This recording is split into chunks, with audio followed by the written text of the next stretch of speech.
출산과 육아에는 많은 자원이 듭니다. 그래서 결혼을 일륜지 대사라고 하죠. 제 아버지는 24살 때 저를 낳습니다. 저하고 띠 차이가 납니다. 아버지도 개띠, 저도 개띠. 저는 29살에 결혼해서 30세에 큰아들을 낳았습니다. 자, 제 큰아들은 지금 30대 중반인데 내년에 결혼할 예정입니다.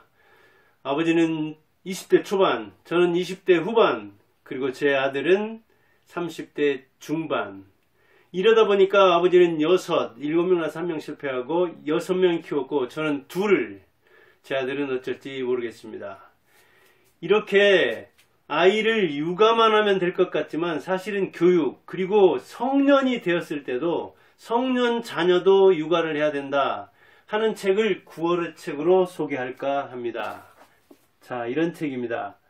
50이면 육아가 끝날 줄 알았다. 어림도 없는 이야기죠.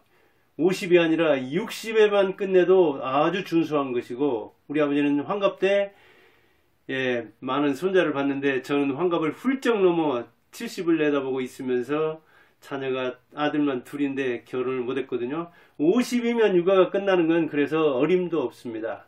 로렌스 스타인버그가 썼고, 아주대 그 유명한 교수 이쪽 김경일 교수와 또 다른 사람이 번역을 한 책입니다. 로렌스 스타인버그의 50이면 육아가 끝날 줄 알았다. 그러나 어림없다는 이야기죠. 그 이후에도 해야 된다는 이야기죠. 우리는 성인 자녀도 보살필 필요가 있기 때문에 50이면 육아가 끝나지 않는다는 이야기죠. 왜? 세상이 변했다는 겁니다. 부모는 자녀 생활에 개입하고 성인이 됐을 때도 개입한다. 우리나라 같은 경우에는 대학원이 아니라 취업한 다음에도 어디로 인사를 낸다든가 승진을 시킨다든가 할 때도 부모들이 그 총무과나 인사과로 전화를 한다고 할 정도입니다. 그리고 자녀와 지금은 부모가 옛날과 다르게 친밀하다. 그러다 보니까 관여할 측면이 있고, 자녀 입장에서는 자립하는데 시간이 많이 소요된다. 그래서 뭐 연수도 갔다 와야 되고 교육도 받아야 되고 그리고 대학도 나와야 되고 그 뒤 대학원도 졸업하고, 그런가 하면 인간의 두뇌는 성인기 이후에도, 성인 20살 그 이후에도 왕성하게 자란다. 두뇌가 발달한다. 그렇기 때문에 부모와 자녀가 상생하는 구조를 가지면, 서로 돕는 구조를 가지면 서로 발전하게 된다. 이게 바로 같이 사는 길 아니냐. 그리고 사회를 보면은 취업 그 준비 기간이나 취업을 준비할 교육 내용이나 이런 게 매우 많다. 그런데 그걸 준비할 시간과 그 배워야 할 게 많기 때문에 부모는 어쩔 수 없이 50이면 육아 끝날 줄 알지만 어림도 없다. 그렇게 부모가 성인 자녀도 육아를 해야 되는데, 그게 이제 부담이 되는데 부모가 투자하는 데 비해서 어찌 보면 이 받는 것은, 결혼과 육아 출산 이것이 경제적인 개념은 아니지만 어찌됐든 그렇게 경제적으로 많이 투자하는 데 비해서 효도받을 가능성은, 왜? 자녀도 오래 살고 부모도 오래 살기 때문에. 그래서 출산율이 저하되는 측면이 있죠. 출산율 저하는 뭐 다방면의 원인이 있지만, 이렇게 교육과 육아, 그리고 경제적인 그 자원이 아니라 사회문화적인 자원, 이를테면 여자들 같으면 경력 단절이 되고 그런 측면이 있잖아요. 그래서 이렇게 그 사람들이 자녀를 안 낳으려고 하는 측면이 있는데, 이 자녀를 육아하는 기간, 교육하는 기간도 늘어난다는 이야기죠. 제가 인생성형가를 자처하고 있지만 사실 인생성형의 목표는 뭡니까? 자립입니다. 인생의 목표가 자립이잖아요. 자립하는데 사람처럼 많이 걸리는 그런 동물이 어디가 있습니까? 그러다 보니까 그때 가만히 기다리는 게 아니라, 성인이 될 때까지 가만히 기다리는 게 아니라 투자를 해야 되잖아요. 그런데 이건 미국 사람이 쓴 거란 말이에요. 미국은 얼마나 자립을 강조합니까? 그리고 대학 학자금 같은 것도 대출해서 자기가 받아야 할 정도고, 결혼도 대개 우리나라처럼 고비용 저율이 아니라 저비용 고효율을 추구하려고 하는, 즉 자립적인 어떤 교육, 자립적인 결혼 관계를 유지하려고 하는 게 미국인데, 그런 미국에서도 이렇게 육아기간이 늘어난다는 얘기예요. 그러면 한국은 말할 것도 없겠죠. 저자가 말하는 로렌스 스타인버그, 이 저자가 말하는 부모 역할은 뭐냐? 자녀의 발달 단계마다 자녀의 생각과 그 행동과 그 감정의 변화를 이해해야 된다. 서로 생각, 행동, 감정이 상통해야 된다는 이야기예요. 그러니까 공부가 필요하다는 얘기예요. 무엇에 대해서? 교육에 대해서, 자녀에 대해서, 그리고 자기에 대해서. 자기 세대와 자녀 세대가 어떻게 차이가 나는가? 자녀가 사는 지금 사회와 내가 살던 사회는 어떻게 사는가? 내 아버지는 또 어떤 생각을 했는가 하는 것을 공부를 해야 한다는 얘기죠. 그런 차원에서 보면 부모가 해야 할 역할은 그것을 하기 전에 먼저 공부해야 할 게 많다는 이야기죠. 그래서 여기서도 지금 성인 자녀에 대한 육아, 교육을 어떻게 할 것인가. 여기서는 이제 20대, 30대를 주로 말하는데 그 개념을 쓰기가 애매하기 때문에 성인 자녀 그렇게 말하고 있습니다. 자녀에 대해서 알아야 된다는 이야기예요. 그런데 자녀를 아는데 최고의 공부는 뭐냐? 역시 독서라는 이야기죠. 독서는 사고력을 기르는데 특히 비판적 사고력을 기르니까. 한국인은 그런데 자녀를 이해하려고 하기보다도 자녀를 지시 명령해 가지고 움직이려고 하죠. 자녀를 부하처럼 생각하는 측면이 있죠. 서로 평등하게 쓰는 게 아니라 언어에서만 해도 그러잖아요. 경어법 체계가 발달되어 있어 가지고 어디 감히 자녀가 부모한테 대들고 반말을 하고 대꾸를 하고 그럴 수 있습니까? 그럴 수 없잖아요. 우리 세대는 특히 그랬고, 지금은 이제 그 친구 같은 자녀라고 하지만 또 친구 같은 자녀가 되면 부모가 마지막 언덕이 돼야 되는데 이 비빌 언덕이 사라지면 그것도 문제지 않느냐 해서 친구 같던 부모이되 때로는 엄격한 부모도 돼야 된다는, 다양성을 떼야 된다는 그런 이야기를 하죠.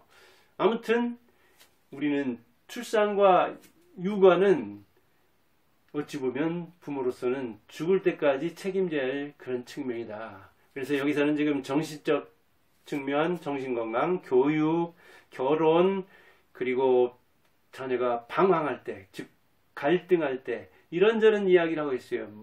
말할 것도 없이 재정적 지원에 대해서 이야기하는데 여기서 지금 재정적 지원에 대해서는 엄격하게 말하고 있어요. 자, 원칙이 있어야 된다. 재정 지원은 밑 빠진 녹에 물 붓기처럼 끊임없이 지원할 수는 없는 거잖아요. 그런 부모가 어디 있습니까? 또 그런 부모가 있다 하더라도 그게 자녀한테 꼭 좋은 일이냐 그런 이야기죠. 그런 차원에서 감당 가능한 금액까지 하라. 감당 가능. 무리하게 뭐 자녀가 사업을 한다고 해가지고 자기 퇴직금 전부 다 쏟아붓고도 빚까지 끌어다가 그것을 빌려주면, 자녀에게 주면은 자녀는 지원을 받아서 좋겠지만은 그것을 어떻게 갚을 겁니까? 부모는 60대 70대 금방 나이는 10살씩 더해지는데, 그러니까 감당, 자기가 노후까지 고려할 때 감당 가능한 금액, 그것까지만 지원하라. 그리고 용도를 지정하라. 용도를 지정해서 이를테면 사업하겠습니다. 아니면 장사를 해보겠습니다. 아니면 대학원에 다니겠습니다. 아니면 결혼하는데 집 사겠습니다. 이렇게 어떤 목적을 이야기할 때, 용도를 이야기할 때 그대로 쓰는지 한번 지켜볼 수 있게, 그리고 용도 밖으로 벗어나지 않도록 어찌 보면 자녀가 재정 지원을 요청할 때부터 최소화할 수 있도록 용도를 규정하라, 지정하라. 그리고 기간도 지정하라. 자, 언제까지 이것을 어떻게 하겠습니다. 그러니까 언제까지만 빌려주시면 어찌 보면 자녀도 부모한테 빌려다가 갚는 개념이 있어야 됩니다. 지원 가능한 기간을 이야기하고 갚아야 할 기간을 이야기하고 기간을 이야기하라는 얘기예요. 내가 언제까지는 너를 도와줄 수 있다. 그리고 언제까지 도와주는데 이거는 어떻게 좀 돌려받는다든가, 아니면 내가 이거는 빌려준 거고 이거는 이러이러한 용도의 돈이니까 나한테 노후에 돌려주면 좋겠다라든가, 그렇게 기간을 이야기하는, 그러니까 지원을 할 수 있는 기간도 그렇지만 이걸 만일 되돌린다면 어떤 빌리는 개념으로 하면 그런 것도 설정을 해야 되죠. 왜? 그것이 압박이 될 수도 있지만 그것이 결국은 적당한 스트레스가 돼가지고 자기를 채찍질할 수 있는 자기 격려 내지 자기 채찍. 달리는 말에도 채찍질을 하라고 했는데 주마가 편. 가만히 있는 사람이 뭘 할 수 있겠습니까? 뛰어다닐 수 있도록 자기 동기가 있어야 하잖아요. 자기 자극이 있어야 하잖아요. 그런 차원에서 기간을 설정해서 어느 정도의 압박은 필요하다 그런 이야기죠. 그리고 만일 지원이 불필요할 시에는 얘기해라. 불필요하면 자 아버지 지금 이렇게 도와줬는데 여기까지 도와줘서 이제는 제가 자립할 수 있을 것 같습니다. 그만 도와줘도 되겠습니다. 하고 지원이 더 이상 필요하지 않으면 고지해달라. 이렇게 재정을 지원할 때는 원칙을 세우라는 거예요. 그러니까 정신적인 차원에서도 교육적인 차원, 결혼이나 그가 갈등할 때에도 어찌 보면 그때그때 원칙이 있어야 된다는 이야기죠. 그런데 부모가 원칙 없이 무조건 지원해주면 정신적으로 계속 지지해주고 교육적으로도 계속 가르치고 결혼한 다음에 손자까지도 등록금 마련해서 손자를 봐주는 거 말할 것도 없이 그렇게 한다면은 자녀로서 어찌 보면 자기가 할 수 있는 그리고 자녀가 또 다른 자녀는 이 손주와 이를테면 애착 관계를 형성해야 된다든가 교육적인 신뢰를 맺어야 한다든가 이런저런 기능을 박탈하는 측면이 있는 거예요. 너무 많이 관여를 하면. 그게 능사가 아니다 그런 얘기예요. 그런 차원에서 육아의 영역은 매우 다양한데 부모가 육아 전문가가 되려면 어때요? 공부를 해야 된다. 독서를 해야 된다. 그리고 육아 전문가가 되면 교육 전문가가 되면 자식 농사 짓는데 훨씬 수월하죠. 자식을 잘 지을 수가 있죠. 그런 차원에서 오늘은 9월의 책으로 이게 9월이지만 아직도 덥네요. 가을인데 50이면 육아가 끝날 줄 알았다 하는 로렌스 스타인버그의 책을 소개해 봤습니다. 미국 책이니까 우리나라에 그대로 맞을 수는 없겠지만 우리나라 어떻습니까? 경제나 교육이나 여러 측면에서 심리 뭐 이런 거 말할 것도 없이 미국 영향을 매우 많이 받는 곳이잖아요. 그래서 우리 상황에 맞게 우리 사회에 맞게 잘 비판적으로 수용한다면 쓸모가 있으리라고 생각합니다. 한 달에 한 권 정도라도 읽으면 상당히 어찌 보면 교양인이랄까요? 아니면 전문가의 영역에도 이를 수 있을 겁니다. 여러 권을 읽을 수 없으니까 제가 이렇게 소개해주는 책을 참고해서 그리고 이제 그걸 읽으면서 또 다른 책으로 이렇게 연계 독서를 한다면은 여러분의 지식이 경험이 아주 고상해질 것입니다. 감사합니다.